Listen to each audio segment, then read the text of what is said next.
Hello everyone, कहो कैसे हो। और मैं भी ठीक हूँ। तो आप लोग भी अपने घरों में स्वस्थ होंगे और मस्त होंगे। और गुनगुन आई है कोचिंग पढ़ करके, तो वही अपना होमवर्क दिखा रही थी। तो यहाँ पर हम बना रहे थे मुंगौड़ा। तो मुंगौड़ा सुबह का नाश्ता था। और यहाँ हमारे सारे कपड़े भीगे रखे हुए हैं, क्योंकि कपड़ा वगैरह मुझे धुलना था। तो कपड़ा हम हाथ से ही धुलते हैं, क्योंकि मशीन अभी हमने ली भी नहीं, और तो देखेंगे कभी। तो यहाँ पर ये कपड़े वगैरह लेकर के आए थे हमारे हस्बैंड, तो उनके कपड़े धुलने थे। और मैं ऐसे ही कपड़े धुलती हूँ। और फिर इसके बाद कपड़ा धुल के नहा करके इसके बाद बनाना था पनीर। तो पनीर की रेसिपी ज़्यादा कुछ नहीं शेयर करेंगे, क्योंकि पनीर तो कितनी बार रेसिपी शेयर की है। तो थोड़ा बहुत आप लोगों के साथ शेयर कर देते हैं। और ये हमारी पनीर बन कर के रेडी हो चुकी है, वही आप लोगों को दिखा रहे थे।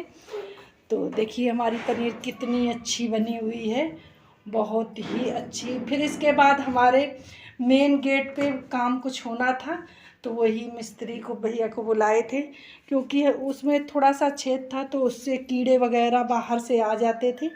तो यहाँ पर जो गेट है, तो गेट में यहाँ पर लोहे की पट्टी वगैरह लगा देंगे, क्योंकि हम लोगों ने उसे खुला करवाया था इसलिए कि ताकि हवा वगैरह आएगी।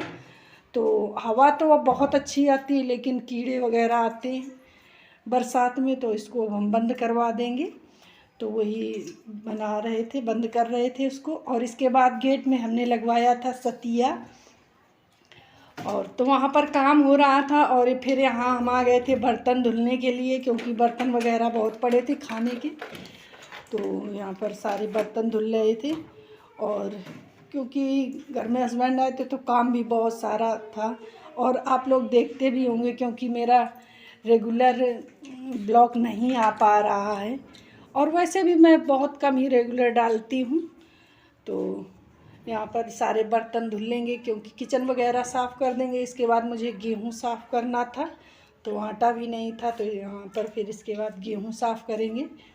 तो यहाँ पर साफ़ कर रहे थे गेहूँ, और हमने मुंह बांध रखा था, क्योंकि और ये गेहूँ हमारे धुले हुए हैं, तो ज़्यादा कुछ फटकना नहीं था, थोड़ा बहुत ऐसे ही था, क्योंकि धुले हुए गेहूँ साफ़ ही रहते हैं। थोड़ा बहुत ऐसे ही साफ़ कर दो। इसके बाद फिर शाम की टाइम बनानी थी हमें टिक्की। तो ये टिक्की का था। तो यहाँ पर फिर नैना बोली मम्मी लाओ हम बना देते हैं। तो वही इंतज़ाम कर रही थी टिक्की के लिए। वही करीब 4 बजे का है ये। तो सामान सारा इसमें मिक्स कर रही हैं, मिर्ची वगैरह। और इसके बाद चाय बनाएंगे। और तो हमारी टिक्की कुछ इस तरीके से बनी है। और ये हमने नहीं बनाई थी टिक्की। तो नैना बोली मम्मी आप रहने दो। इसके बाद फिर हम इतने सारे जो कपड़े धुले थे, इनको भी प्रेस करना था। और गेट बच्चे बंद कर रहे हैं, तो वही आवाज़ आ रही होगी। और ये लाए थे सारा पेठा, तो वही आप लोगों को दिखा रहे थे कि ये इतना सारा पेठा लेकर के आए। और कुछ बच्चों ने खा भी लिया था। और ये आगरा से लेकर के आए हैं। ज़्यादा कुछ सामान नहीं लाते हैं, क्योंकि बहुत दूर है नागपुर, तो वहाँ से सामान वगैरह। तो यहाँ पर हम बता भी रहे थे कि पेठा वगैरह ये बच्चों ने खा लिया। और वहाँ आगरा में बहुत अच्छा पेठा मिलता है, कलरफुल पेठा। तो वही दिखा रहे थे।